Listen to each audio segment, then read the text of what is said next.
കേനൂസിൻ്റെ മാപ്ര മാർക്കറ്റിലേക്ക് സ്വാഗതം. നാടൻ ഭാഷാ വിദഗ്ധന്മാർ CPM-ലും കോൺഗ്രസിലും പിടിമുറുക്കുന്ന കാഴ്ചയാണ് കുറച്ച് ദിവസങ്ങളായി നമ്മൾ കണ്ടുകൊണ്ടിരിക്കുന്നത്. അവസാനം വായ തുറന്ന നാടൻ ഭാഷാ വിദഗ്ധൻ ഇടുക്കി ഗോൾഡ് MM മണിയായിരുന്നു. മുമ്പ് 1, 2, 3 പറഞ്ഞ് കോൺഗ്രസ്സുകാരെ കൊന്ന കഥ മുതൽ ആഭാസത്തരം പലതും വിളിച്ചു പറഞ്ഞ് കഴിവ് തെളിയിച്ചിട്ടുള്ള മണി പെൻഷൻ വാങ്ങി തിന്നിട്ട് മറ്റേ പണി ചെയ്തില്ലേ എന്ന് വോട്ടർമാരോട് ചോദിച്ചപ്പോൾ ഇക്കുറി അഖിലേന്ത്യാ സെക്രട്ടറി തന്നെയാണ് മൂക്കുകയറിട്ടത്. UDF convener Adoor Prakash cinema പീഡന കേസിൽ നീതി ലഭിക്കാതെ പോയ നടിയായ ഇരയ്ക്കെതിരെ വിടുവായ തരത്തിൽ തൻ്റെ പാഠവും തെളിയിച്ചപ്പോൾ KPCC പ്രസിഡന്റും പാർട്ടിയും ഒറ്റക്കെട്ടായി കൊട്ടുകൊടുത്തപ്പോഴാണ് മൂപ്പരൊന്നടങ്ങിയത്. കഴിഞ്ഞ ദിവസം ഇലക്ഷൻ കൊടുമ്പിരി കൊണ്ടപ്പോൾ പണ്ട് മുതുകത്ത് മഞ്ചേരിയിൽ നിന്ന് തറച്ച മുള്ളുള്ള ഉണ്ണിത്താൻ മാങ്കൂട്ടം പ്രശ്നത്തിൽ ഇടപെട്ട് തൻ്റെ സ്വതസിദ്ധമായ ആ തനി വെടക്ക് സ്വഭാവം എടുത്തു പുറത്തിട്ടു. കോൺഗ്രസ് നേതൃത്വം മടിച്ചു നിന്നപ്പോൾ പക്ഷേ സോഷ്യൽ മീഡിയയിലൂടെ യൂത്ത് പയ്യന്മാരാണ് അവസാനം ഉണ്ണിത്താൻ്റെ വായടച്ചത്. ഇടതിൻ്റെയും വലതിൻ്റെയും പ്രത്യേകിച്ച് കോൺഗ്രസിൻ്റെ നേതാക്കൾ അവർക്ക് ലഭിച്ച പദവി മറന്നാണ് തനിക്കൊരിക്കലും അഭിപ്രായം പറയേണ്ടതില്ലാത്ത കാര്യങ്ങളിലും ആൾക്കാരെക്കുറിച്ചും വായിൽ തോന്നിയതെല്ലാം കോതയ്ക്ക് പാട്ട് എന്ന രീതിയിൽ നേരം വെളുക്കുമ്പോൾ മാധ്യമങ്ങൾക്ക് മുന്നിൽ വന്നിരുന്ന് പുലമ്പാറുള്ളത്. അസംബ്ലി ഇലക്ഷൻ ആസന്നമായ സ്ഥിതിക്ക് ഇനി സംസ്ഥാനത്തെ കോൺഗ്രസ് നേതാക്കന്മാരുടെ ഇത്തരം വില കുറഞ്ഞ വളിച്ച അഭിപ്രായ പ്രകടനങ്ങൾ കേരളം കാതോർത്തിരിക്കുകയാണ്. പ്രത്യേകിച്ച് മുഖ്യമന്ത്രി കുപ്പായം തുന്നിയ ഏതാനും നേതാക്കളുടേത്. നിലവിൽ MP-മാരായ നിരവധി പേർ അസംബ്ലിയിലേക്ക് സ്ഥാനാർത്ഥിയായി മത്സരിക്കാൻ ഒരുങ്ങുന്നുണ്ട്. എന്ത് ചീഞ്ഞ കളിയും കളിക്കാൻ മടിയില്ലാത്ത ഇത്തരക്കാർക്ക് ഒരു കാരണവശാലും നിയമസഭാ സീറ്റ് നൽകാൻ കോൺഗ്രസ് നേതൃത്വം തീരുമാനിക്കരുത് എന്നാണ് നാട്ടിൽ പൊതുവെയുള്ള ജനകീയ വികാരം. അഥവാ കളിച്ച് എങ്ങനെയും സീറ്റ് വാങ്ങി അവർ മത്സരിച്ചാൽ അവരെ തോൽപ്പിക്കുമെന്ന് UDF പ്രവർത്തകർ ഒറ്റക്കെട്ടായി പ്രതിജ്ഞ ചെയ്യണം. അവരെ കൂടാതെയുള്ള MLA-മാർ മതിയെന്ന് മുന്നണികളും തീരുമാനിക്കണം. VC നിയമനത്തിൽ ഗവർണറുമായി സർക്കാർ ഒത്തുതീർപ്പുണ്ടാക്കിയതിൽ CPM-ലും അഭിപ്രായ ഭിന്നത. ഗവർണറുമായുള്ള സമവായ തീരുമാനം മുഖ്യമന്ത്രി പിണറായി വിജയൻ സംസ്ഥാന സെക്രട്ടേറിയറ്റ് യോഗത്തിൽ അറിയിച്ചപ്പോഴാണ് വിമർശനമുയർന്നത്. RSS അജണ്ട നടപ്പാക്കുന്നതിനെതിരെയുള്ള രാഷ്ട്രീയ പ്രതിരോധം കൂടിയാണ് സുപ്രീം കോടതിയിലെ പോരാട്ടമെന്നും അതിൽ നിന്ന് മാറുന്നത് തിരിച്ചടിയാകുമെന്നും പറഞ്ഞാണ് ഒരു വിഭാഗം നേതാക്കൾ മുഖ്യമന്ത്രിയുടെ ആവശ്യത്തെ ശക്തമായി എതിർത്തത്. തന്നിഷ്ടപ്രകാരം PM ശ്രീയിൽ ഒപ്പിട്ട് പുലിവാല് പിടിച്ച അനുഭവം ചിലർ ചൂണ്ടിക്കാണിക്കുകയും ചെയ്തത്രേ. എന്നാൽ ഒത്തുതീർപ്പിലെത്താതെ മുന്നോട്ട് പോകാനാകില്ലെന്ന് മുഖ്യമന്ത്രി ഉറപ്പിച്ചു പറഞ്ഞതോടെ ഗതികെട്ട് സെക്രട്ടേറിയറ്റ് അത് അംഗീകരിക്കുകയായിരുന്നു എന്നാണ് മാപ്രയ്ക്ക് കിട്ടിയ റിപ്പോർട്ടിൽ പറയുന്നത്. തന്നെ ഇന്ത്യക്കാരൻ തല്ലിക്കൊണ്ടിരിക്കുമ്പോൾ അറിഞ്ഞൂടാന്ന് ഈ മറുതകളോടൊന്ന് പറഞ്ഞു കൊടുക്കണമെന്ന് ജഗതി കിലുക്കം സിനിമയിൽ പറയുന്നത് പോലെ BJP-യോട് സഹകരിച്ച് അവരുടെ സിമ്പതിയില്ലാതെ ഇനി ഒരടി മുന്നോട്ട് പോകാൻ അയാൾക്കും കുടുംബത്തിനും പറ്റില്ലെന്ന് ആ CPM സെക്രട്ടേറിയറ്റ് മറുതകളോട് കാരണഭൂതമല്ലാതെ ആരാണിനി പറഞ്ഞു മനസ്സിലാക്കുക? സെക്രട്ടേറിയറ്റ് അംഗങ്ങളിൽ ചിലർക്കൊക്കെ ആകെ മുങ്ങാൻ പോകുകയാണെന്ന കാര്യം പിടികിട്ടി തുടങ്ങിയിട്ടുണ്ട്. പക്ഷേ അയാൾ ദൈവതുല്യൻ, എല്ലാരെയും കൊണ്ടേ പോകൂന്ന് വെച്ചാൽ രക്ഷയില്ലല്ലോ. തനിക്ക് ശേഷം ഒരു മുഖ്യനും ഒരു ഭരണചരിത്രവും കേരളത്തിലും കമ്മ്യൂണിസത്തിനും ഉണ്ടാകരുതെന്ന് അയാൾ തീരുമാനിച്ചാൽ പിന്നെന്ത് ചെയ്യും എൻ്റെ അയ്യപ്പ? അയ്യോ അയ്യപ്പാന്ന് ഇനി മാപ്രയ്ക്കും പാരടിപ്പാട്ടുകാർക്കും പറയാൻ അനുവാദമുണ്ടോന്നാവോ? ഞാൻ നിർത്തി. കിഫ്ബി മസാല ബോണ്ട് ഇടപാടുമായി ബന്ധപ്പെട്ട് ED-യുടെ നോട്ടീസിനെതിരെ മുഖ്യമന്ത്രി പിണറായി വിജയൻ ഹൈക്കോടതിയെ സമീപിച്ചു കഴിഞ്ഞു. ED നൽകിയ നോട്ടീസ് റദ്ദാക്കണമെന്നാവശ്യപ്പെട്ടാണ് മുഖ്യമന്ത്രി ഹൈക്കോടതിയിൽ ഹർജി നൽകിയത്. മസാല ബോണ്ട് ഇടപാടിൽ ഫെമ ചട്ടലംഘനം നടന്നിട്ടില്ലെന്ന് ഹർജിയിൽ മുഖ്യമന്ത്രി വ്യക്തമാക്കുന്നു. ED നടപടി രാഷ്ട്രീയ പ്രേരിതമാണെന്നാണ് ഹർജിയിലെ വാദം.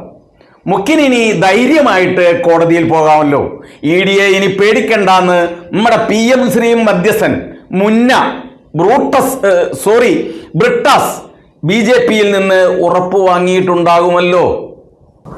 തദ്ദേശ തെരഞ്ഞെടുപ്പിൽ ഇടതുമുന്നണിയിൽ നിന്ന് കാര്യമായ സഹായം RJDക്ക് കിട്ടിയില്ലെന്ന് MP ശ്രേയാംസ് കുമാർ. കോഴിക്കോട് കോർപ്പറേഷനിൽ അടക്കം RJD സ്ഥാനാർത്ഥികളെ കാലുവാരിയതായി പരാതികളുണ്ടെന്നും MP ശ്രേയാംസ് കുമാർ ആരോപിച്ചു. അതേസമയം LDFിൽ തന്നെ RJD തുടരുമെന്നും UDFുമായി ചർച്ച നടത്തിയിട്ടില്ലെന്നും ശ്രേയാംസ് കുമാർ പറഞ്ഞു. സാൾട്ട് ആൻഡ് പെപ്പർ സിനിമയിൽ പെണ്ണ് കാണാൻ ചെന്ന വീട്ടിൽ ഭക്ഷണം കഴിച്ച് പെണ്ണിനെ ഒഴിവാക്കി പാചകക്കാരനോട് പോരുന്നോ എന്ന് ചോദിച്ച് കൂട്ടിക്കൊണ്ടുപോകുന്ന ലാലിനെയാണ് ഇപ്പോൾ ഓർമ്മ വരുന്നത്. LDF മുന്നണി വിട്ടു പോരുന്നോന്ന് UDFിനെ കൊണ്ട് ഒന്ന് ചോദിപ്പിക്കാൻ ഈ മരുന്നൊക്കെ മതിയെന്ന് ശ്രേയാംസ് കുമാറിന് നന്നായി അറിയാം. അങ്ങനെ കേക്കോയും CPIക്കും മുന്നേ ആദ്യമേ RJD LDFിൽ വരാൻ പോണ സുനാമിയുടെ മണം പിടിച്ചു എന്നർത്ഥം. മീൻ ചട്ടിക്ക് ചുറ്റും പൂച്ച വട്ടം കറങ്ങുന്നത് പോലെ ചില RJDക്കാരെ UDFക്കാരെ കാണുമ്പോൾ ചിരിയും കളിയുമൊക്കെ തുടങ്ങിയിട്ടുണ്ടെന്നാണ് മാപ്രയ്ക്ക് കിട്ടിയ രഹസ്യ വിവരം. പോറ്റിയേ കേറ്റിയേ സ്വർണം ചെമ്പായി മാറ്റിയേ ഈ പാരഡി പാട്ടിൽ കേസെടുത്തു കഴിഞ്ഞു. തിരുവനന്തപുരം സൈബർ പോലീസാണ് കേസെടുത്തിരിക്കുന്നത്. അയ്യപ്പന്റെ പേരുപയോഗിച്ച് മതവികാരം വ്രണപ്പെടുത്തിയെന്ന് പോലീസ് ചൂണ്ടിക്കാട്ടുന്നുണ്ട്. ഗാനരചയിതാവും സംവിധായകനും പാട്ട് പ്രചരിപ്പിച്ചവരും പ്രതികളാകും. അയ്യപ്പ ഭക്തിഗാനത്തെയും ശരണമന്ത്രത്തെയും അപകീർത്തിപ്പെടുത്തുന്ന വിധം പാരഡി ഗാനമുണ്ടാക്കിയെന്നാണ് FIR. പാടിയ നമ്മളുമൊക്കെ ചിലപ്പോൾ നാളെ പെട്ടേക്കും. പാട്ടിനെ പേടിക്കുന്ന പാർട്ടിയായി മാറിയോ CPM എന്ന ചോദ്യവുമായി KPCC working president PC Vishnunath MLAയും രംഗത്തെത്തി. പരാജയമായി പോകുന്നത് പാരഡിയേക്കാൾ വലിയ കോമഡിയാകുമെന്നും PC വിഷ്ണുനാഥിന്റെ പരിഹാസമുണ്ട്. ചങ്ങാതിമാരെ, LDFിന്റെ തദ്ദേശ ഭരണ തെരഞ്ഞെടുപ്പ് പരാജയത്തിന്റെ വിശകലനം തീർച്ചയായും ആ പാർട്ടി ഭയപ്പെട്ടിരുന്നു. CPIയും പാർട്ടിയിലെ തെക്കരും ചിലതൊക്കെ പറഞ്ഞു തുടങ്ങുമോ എന്നും പേടിച്ചിരുന്നു. ED കേസുകളടക്കം എല്ലാം BC നിയമന ഒത്തുതീർപ്പിലൂടെ ഒതുക്കാൻ നോക്കുന്നത് മാധ്യമ ചർച്ചയാകുന്നതിന് തടയിടാൻ പാരഡി കേസിലൂടെ തലവർക്ക് സാധിച്ചു എന്നങ്ങോട്ട് മനസ്സിലാക്കിയാൽ മതി. എന്താ, പത്തനംതിട്ട പ്രമാടത്തെ വിവാദ ഹെലിപ്പാഡ് പൊളിക്കുന്നു. ശബരിമല സന്ദർശനത്തിനായി എത്തിയപ്പോൾ രാഷ്ട്രപതിയുടെ ഹെലികോപ്റ്റർ ചെറുതായൊന്ന് താഴ്ന്നുപോയ ഹെലിപ്പാഡാണിത്. ഒരിത്തിരി കടലപ്പിണ്ണാക്കും ഒരിത്തിരി കഞ്ഞിവെള്ളവും മതിയെന്ന് ശങ്കരാടി ഒരു സിനിമയിൽ പറയുന്ന പോലെ ഒരു വണ്ടി പാറപ്പൊടിയും ഒരു ചാക്ക് സിമന്റും കുഴച്ചുണ്ടാക്കിയ ഹെലിപ്പാഡ് 20 ലക്ഷം രൂപ ചെലവിട്ടാണ് നിർമ്മിച്ചതെന്ന വിവരാവകാശ രേഖ ഈയിടെ പുറത്തു വന്നിരുന്നു. ഒക്ടോബർ 22-നായിരുന്നു രാഷ്ട്രപതി സന്ദർശനം നടത്തിയത്. നമ്മുടെ ദേശീയപാത ഉണ്ടാക്കുന്നവരാണോ, സംസ്ഥാന പാത ഉണ്ടാക്കുന്നവരാണോ, എറണാകുളം മെട്രോ ഉണ്ടാക്കുന്നവരാണോ, നെഹ്റു സ്റ്റേഡിയം പൊളിച്ചു പണിതവരാണോ, ആരാ ശരിക്കും ഹെലിപ്പാഡിന്റെ കോൺട്രാക്ടർമാർ? സത്യം പറയണം, അയ്യപ്പൻ വിടില്ല. പാപം ഇന്ത്യൻ പ്രസിഡന്റിനെ കാത്തത് അയ്യപ്പനാണ്. എന്തായാലും പൊളിഞ്ഞ ഹെലിപ്പാഡ് ഒന്നുകൂടെ പൊളിക്കട്ടെ. പക്ഷേ പൊളിക്കാൻ ഇനി എത്ര ലക്ഷം കൂടി എഴുതിയെടുക്കുമെന്ന് മാത്രം നോക്കിയാൽ മതി. CPIയുമായുള്ള ബന്ധം ഉപേക്ഷിച്ച് CPMൽ ചേർന്ന തേനീച്ച കർഷകന്റെ കൃഷി നശിപ്പിച്ച് കൊടും പ്രതികാരമെന്ന ഒരു പരാതി വന്നിട്ടുണ്ട്. കൊല്ലത്തെ കടക്കൽ അണപ്പാട്ട് കുന്നുംപുറത്ത് പുത്തൻ വീട്ടിൽ ഗോപകുമാറിന്റെ തേനീച്ചക്കൂടുകളാണ് നശിപ്പിച്ചത്. വിഷദ്രാവകം സ്പ്രേ ചെയ്ത് തേനീച്ചകളെ കൊല്ലുകയായിരുന്നത്രേ. പുത്തൻ വീട്ടിൽ ഗോപകുമാറെ, തനിക്ക് തേനീച്ചയ്ക്ക് പകരം കടന്നലിനെ, അതായത് കുളവിയെ വളർത്തിക്കൂടായിരുന്നോ എന്നാണ് മാപ്രയ്ക്ക് ചോദിക്കാനുള്ളത്. എങ്കിൽ പിന്നെ പ്രതികാരം ചെയ്യാൻ വരുന്ന CPMകാർക്ക് അതൊരു പണിയേലുമാകുമായിരുന്നില്ലേ? CPMലായിരുന്നപ്പോൾ പാർട്ടി വിട്ടവരോടും പാർട്ടി വിരുദ്ധരോടുമൊക്കെ താനും ഇമാതിരി പണിയൊക്കെ ചെയ്യാൻ കൂടിയിട്ടുണ്ടാകുമല്ലോ. അപ്പോൾ തനിക്ക് അറിഞ്ഞുകൂടായിരുന്നോടോ പൊട്ട എന്തേലും പണി കിട്ടൂന്ന്? ഇനി കിട്ടിയത് വരവ് വെച്ചോളുണ്ട്. അല്ല പിന്നെ. മഹാത്മാഗാന്ധി ദേശീയ ഗ്രാമീണ തൊഴിലുറപ്പ് പദ്ധതിയുടെ പേരുമാറ്റം രാഷ്ട്രപിതാവിനെ രണ്ടാമതും വധിക്കുന്നതിന് തുല്യമാണെന്ന് മുൻ കേന്ദ്രമന്ത്രിയും മുതിർന്ന കോൺഗ്രസ് നേതാവുമായ P. ചിദംബരം. ജവഹർലാൽ നെഹ്റുവിനെ കാലങ്ങളോളം വിമർശിച്ച ശേഷം ഇപ്പോൾ അവർ മഹാത്മാഗാന്ധിയെ ലക്ഷ്യമിടുകയാണെന്നും NDTVക്ക് അനുവദിച്ച പ്രത്യേക അഭിമുഖത്തിലാണ് അദ്ദേഹം പറഞ്ഞത്. പ്രധാനമന്ത്രിയായിരുന്ന മൻമോഹൻ സിംഗ് അന്ന് പദ്ധതി പ്രഖ്യാപിച്ചപ്പോൾ പറഞ്ഞതായി ഒരു കഥ കേട്ടിട്ടുണ്ട്. മൻമോഹൻ സിംഗിനോട് ആരൊക്കെയോ പോയി പറഞ്ഞത്രേ, തൊഴിലുഴപ്പുകാർക്ക് രാജ്യത്തിൻ്റെ നികുതി പണം വെറുതെ കൊടുക്കുന്ന പദ്ധതി തുടങ്ങേണ്ട ആവശ്യമുണ്ടോ എന്ന്. അദ്ദേഹം അതിന് മറുപടി പറഞ്ഞത് ഇങ്ങനെയാണ്: രാഷ്ട്രീയ ഭിക്ഷാന്തേഹികളായ നിങ്ങളും നിങ്ങളെപ്പോലുള്ളവരും എത്രയോ കാലമായി രാജ്യത്തിൻ്റെ നികുതി പണം മേലനങ്ങാതെ അടിച്ചു മാറ്റുന്നു. തനി പിന്നോക്കാവസ്ഥയിലുള്ള അവരും ഇനി കുറച്ചു കൊണ്ടുപോകട്ടെ എന്ന് അദ്ദേഹം പറഞ്ഞത്രേ.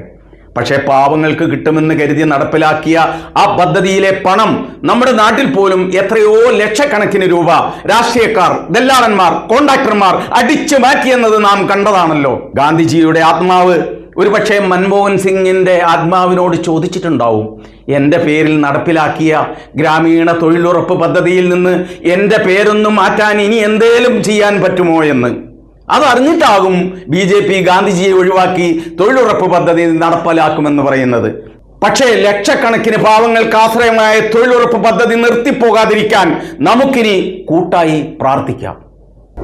പാലാ നഗരസഭയുടെ ഭരണം നേടാൻ സ്വതന്ത്രരുടെ പിന്തുണ തേടുകയാണത്രേ മുന്നണികൾ. നഗരസഭയിൽ നിർണായകമാകുക പുളിക്കക്കണ്ടം കൗൺസിലേഴ്സിന്റെ തീരുമാനമാണത്രേ. ഒരു കുടുംബത്തിൽ നിന്നുള്ള 3 കൗൺസിലേഴ്സ് ആരെ പിന്തുണയ്ക്കുമെന്നതിൽ ആകാംക്ഷ ഇപ്പോഴും തുടരുകയാണ്. ആർക്ക് പിന്തുണ കൊടുക്കണമെന്നതിൽ തീരുമാനം ഇതുവരെ എടുത്തിട്ടില്ല. രാഷ്ട്രീയത്തിൽ സ്ഥിരമായ ശത്രുക്കളോ മിത്രങ്ങളോ ഇല്ല. ഞങ്ങൾ മുന്നോട്ട് വയ്ക്കുന്ന നിലപാടുകൾ അംഗീകരിക്കുന്നവർക്കൊപ്പം മാത്രം യോജിക്കുമെന്നും ബിനു പുളിക്കക്കണ്ടം എന്നയാൾ പറയുന്നു. എൻ്റെ പാലാപ്പള്ളി തിരുപ്പള്ളി മാതാവേ, സാക്ഷാൽ മാണി സാറിൻ്റെ പാർട്ടി അടക്കിവാണ പാലായിലെ ഇന്നത്തെ സ്ഥിതിയാണല്ലോ ഇത്. അപ്പോൾ ജോസ് മോഹൻ കേരള കോൺഗ്രസിനെ ഒരരുക്കാക്കി എന്ന് സാരം. UDFന്റെ ഒരു വിളിക്ക് ഇപ്പോൾ കാതോർത്തിരിക്കുകയാണ് ആ പാവം. പക്ഷേ കാപ്പനും ജോസഫും സമ്മതിക്കണ്ടേ? മാത്രമല്ല കൂടെയുള്ള മന്ത്രി റോഷി അഗസ്റ്റിൻ താൻ വേണേ പൊയ്ക്കോ ഞാനില്ലെന്ന് മാണിപുത്രന്റെ മുഖത്ത് നോക്കി പറയുമ്പോൾ ഒരു വല്ലാത്ത അവസ്ഥയിലാണ് ജോസ് മോൻ. വല്ലാത്ത ഗതി ഇത്. ശബരിമല സ്വർണ്ണക്കൊള്ളയിൽ അന്തർദേശീയ പുരാവസ്തു കള്ളക്കടത്ത് സംഘത്തിനുള്ള ബന്ധം പ്രത്യേക അന്വേഷണ സംഘത്തിന് മുൻപിലെത്തിച്ച് കോൺഗ്രസ് നേതാവ് രമേശ് ചെന്നിത്തല. SIT അന്വേഷണവും തുടങ്ങി. നല്ല കാര്യം. പക്ഷേ അതിൻ്റെ പേരിൽ ഞെളിഞ്ഞു നിന്ന് മുഖ്യമന്ത്രി സ്ഥാനം തനിക്ക് വേണമെന്ന് ചെന്നിത്തല വാശി പിടിക്കാനും മൊത്തം കൊളവാക്കാനും സാധ്യത കാണുന്നുണ്ടത്രേ. പണ്ടത്തെ, അതായത് 10 കൊല്ലം മുന്നത്തെ ചെന്നിത്തലയുടെ കളിയുടെ ബാക്കി പത്രമാണ് പിണറായിയുടെ 1ാം മന്ത്രിസഭയും തുടർഭരണവും എന്നത് UDF നേതാക്കൾ മറന്നിട്ടുണ്ടാവില്ലല്ലോ. സ്മരണ വേണം ഗൗണ്ടരെ, സ്മരണ. നമസ്കാരം.